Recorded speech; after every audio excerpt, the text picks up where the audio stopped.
दुखत जास्त नाही, मला खूप भीती वाटते गोपाळची. आर्या काय टेन्शन घेऊ नको, काय होणार नाही.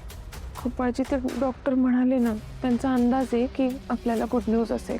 त्यांनी अंदाज लावलाय, निधन तर नाही दिलं ना अजून, त्यामुळे काही टेन्शन घेऊ नको. असं काही होणार नाही आणि नॉर्मल वाग जरा, म्हणजे कोणाला काही संशय यायचा नाही. गोपाळची कोण पाहिलं तर आपल्याला इथे.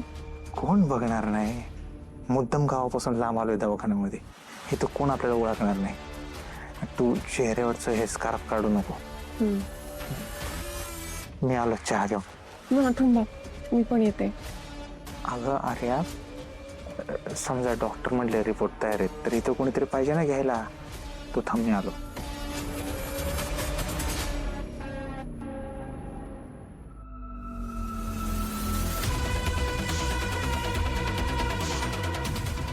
ही जर खरंच प्रेग्नेंट असेल तर माझ्या गळ्यात पडणार आहे. लवकरात लवकर हिच्याकडचे आणि मंदिरातले पैसे घेऊन इथून पसार व्हायला पाहिजे, नाहीतर या सगळ्यात अडकलो तर संपलो मी. आधी हिला संपवावं लागेल.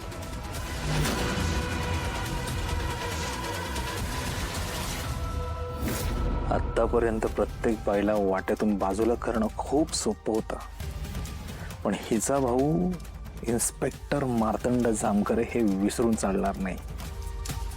नीट विचार करून हिला आराम द्यावा लागणार आहे.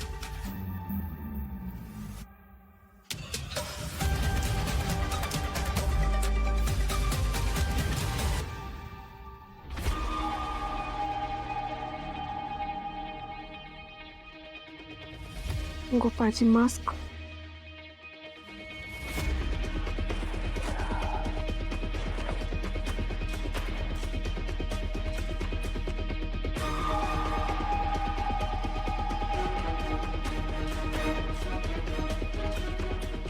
गोपाळजी,